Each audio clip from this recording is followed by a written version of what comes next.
You thought you were too small to make a full-time living on YouTube, but we're going to bust that myth. And I got a great friend here who's going to help me do it. His name is Justin. How you doing, Justin? More in the house. Yo, Travis, I am stoked to be here, and you better believe we are going to make people some green today. That's right. All right, we're doing it. Let's go. I love it. There's going to be a lot of people who are listening to this podcast who've never seen you before and don't really know who you are and what you do. So give them the spiel. Who are you? Let's talk street cred. I've been a YouTuber for 15 years, Travis. My wife started her first YouTube channel. Yeah, her first YouTube channel. This was way back in the day. Brands did start to reach out to her, but it wasn't offering to pay her. It was offering to give her free stuff. And she was like, let's go. She was stoked to get this stuff for free. And that went on for years, dude. It wasn't like we wised up after like a month. It was like, no, 3 years. I decided to go back to school after work to get my MBA. And I started taking these classes around advertising and negotiation and marketing and things like that. And just the gears started to turn, dude. I went to April one day and I said, honey, I feel like we're getting the short end of the stick here. Like, it's not adequate compensation for the value you're bringing to these brands. And so I said, okay, the next brand that reaches out, ask if they have a collaboration budget. Sure enough, next brand that reached out, she asked it and they said, oh yeah, sure. If you can talk about us in 2 videos a month, we will pay you $700 monthly.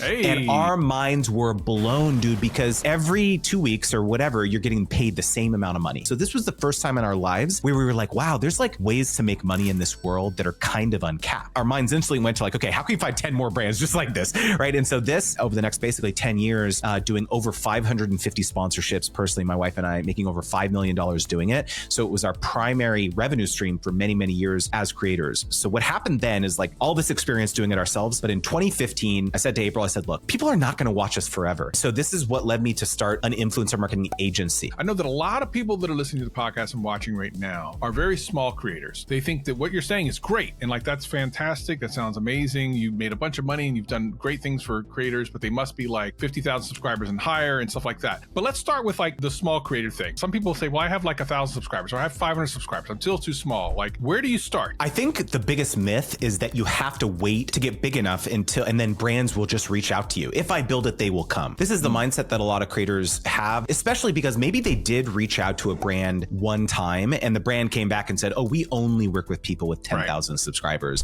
So that is a real thing. Like, we had that experience coming up as well. And so I very much appreciate and empathize with that. However, what happens oftentimes is that people hear that and they think, well, I guess that's what every brand thinks, when that is absolutely not the case. There are a lot of brands who have never worked with a single creator because they just think that maybe they're too small as a brand. No creator would ever want to work with them. I want to hammer this home by sharing a story. So one of my coaching clients, her name is Dr. Alex. She's talking all about this topic, this very, very hyper niche topic around digital pathology. She's not getting tens of thousands, hundreds of thousands of views. She's getting hundreds or thousands. But who is in her audience? It's the physicians. It's the lab techs. It's the people at the biopharmaceutical companies. They're sitting here thinking, okay, we've got $20 million to spend in our marketing budget. We have to like speak to these doctors, speak to these people at these clinics. How are we going to do this? Well, we could maybe advertise in this prehistoric trade magazine that sits in the doctor's office, but we've done that for 20 years. Is that effective? I don't know, but we've always done it. This is what they're thinking, right? And they're thinking, okay, well, maybe we could run some other types of advertising. Oh, you know what? Maybe we could go out there and find some of the key opinion leaders who are starting to develop an online audience around this niche topic. And regardless of the fact of whether she's getting hundreds, thousands of views, doesn't matter. She's the person. Heck, why don't we fly Dr. Alex to our conference, to our factory, do a tour of our facility, meet our key opinion leaders, the people on the R&D team. I actually think there's more opportunities for you because of this reason. That's really great. And I actually have a story to tell similar to this. Oh, there was a creator I was coaching a couple of years ago. It was like UK real estate taxes, like something like that. Like, it was very specific. He was getting just maybe 100 or so views per video. We worked for only like 2 months or so. We increased his views to like 300 to 500. And he said, I can't take any more views because everything in my business has now expanded exponentially. It's right, because we are targeting not thousands of views, but the right views. If you're trying to build a business behind it, it can't just be views for views' sake. Maybe it's to drive more leads for your business or for your coaching practice or whatever type of business that you have. You just have to be very intentional about what you're doing. I love that. So let's come up with like 1 or 2 creators that are like, okay, that sounds amazing, but I still don't understand who I could pitch my channel to. Who would I even think about that might be interested in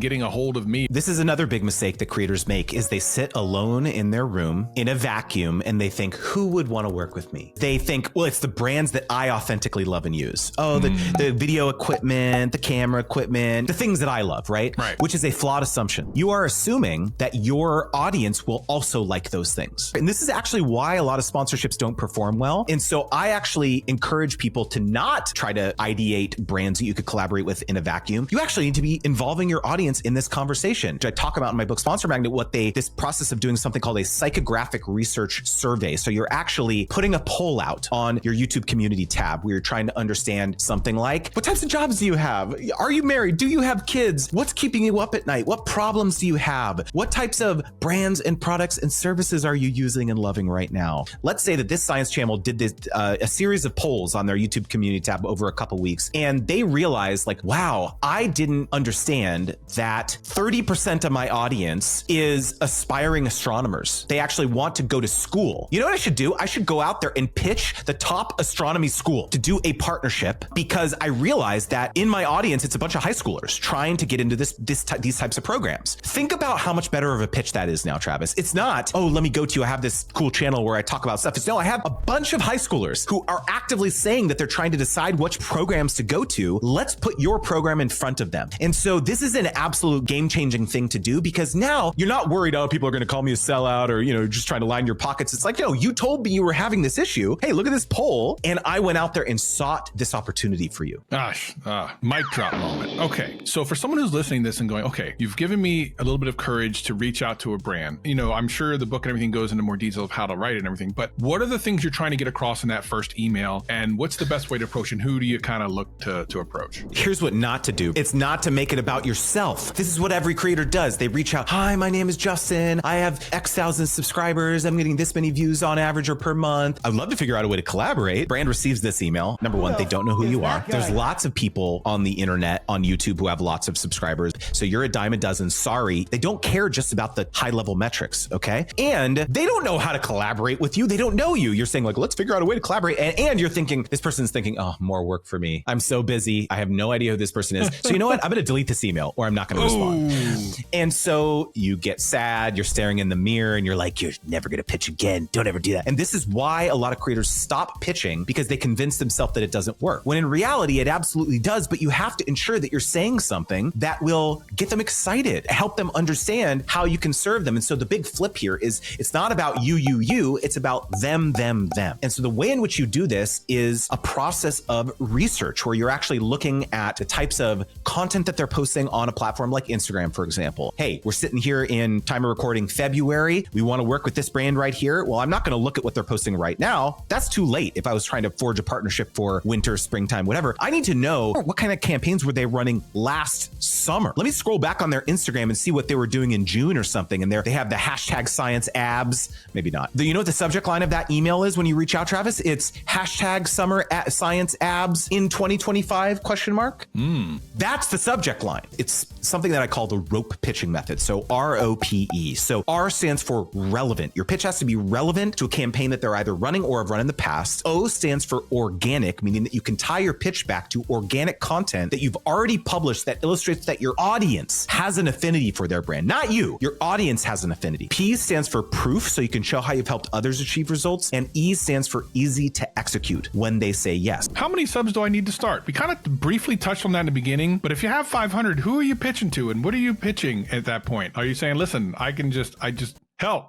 Well, I know I'm going to get emails about this. I'm too small. People are not going to look at my email. First of all, you buy a sponsor magnet and then you write the email based on that. But besides from that, how do you get over that and go, okay, I'm strong enough to go ahead and pitch myself to somebody? I have a video on my YouTube channel called How to Get Sponsorships with 0 Subscribers. Oh, do it. Obviously, it's hyperbolic, but yeah, of course. I talk about something called the sponsorship continuum. This is a very important concept. So when you were in the beginning, if you have a couple hundred subs, you're getting 100 average views per video. If you were to reach out to a brand and say, hey, let me talk about you on my YouTube channel, they're going to take one look at your channel and be like, not really going to move the needle for us. That's a normal thing. And you shouldn't get upset at the company or the brand for that. However, if you looked at this a bit differently and thought, okay, what if I actually changed the positioning of this pitch a bit? Let me go take a look at their blog. Do they even have one? Let me go take a look at their podcast. Do they have a podcast? Let me go take a look at their YouTube channel. Oh, all they're posting is their 30-second TV ads. Lots of brands do that, right? So that's not going to work on YouTube, right? And so you do this big overarching analysis and you come to them and you say, hey, look, love your brand, big fan. I actually think you could be telling your brand story in a more compelling way. I would actually love to create some content for you on autopilot. I'll make 5-10 videos a month, post it on your YouTube channel, embed it on your blog, use it for paid advertising. And oh, by the way, go take a look at my YouTube channel because that is my portfolio.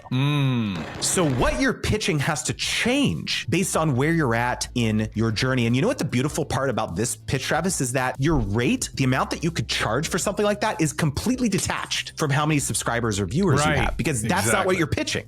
Exactly. Right. And so let's say that you grow a little bit now. Maybe actually posting now on your platforms starts becoming a little bit more meaningful. Now you get to the far end of this continuum where you're crushing it. The thrust of your pitch can be, let me talk about you on my platform. It's going to be very meaningful for you. Understanding where you're at is going to really be very helpful to orient you based on who you should pitch and when. I've worked with brands and people who've done this and it works. You'd be surprised at all these companies that are clueless on how to do anything on YouTube, including big brands. So many creators think that brands have everything figured out. They've got the marketing staff, they've hiring the agencies. Like, of course they get it, right? What type of value could I possibly provide to them? Dude, I've been in these meetings, these brands, they have these massive 6-figure budgets and they're like, Justin, what should we do? I'm just like, wow, you really don't know? Like really for real? You have to shift this mindset away from like feeling as though you're just a creator. You're not just a creator. You can also serve as a consultant to these brands. Make sure you check out the link in the description and in the show notes to check out Sponsor Magnet, an incredible way to move yourself from the part-time creator to the full-time creator, and maybe even having your own employees. And I will work for you because I know my listeners are smart, so I would be your first employee. I'll see all of y'all in the next one.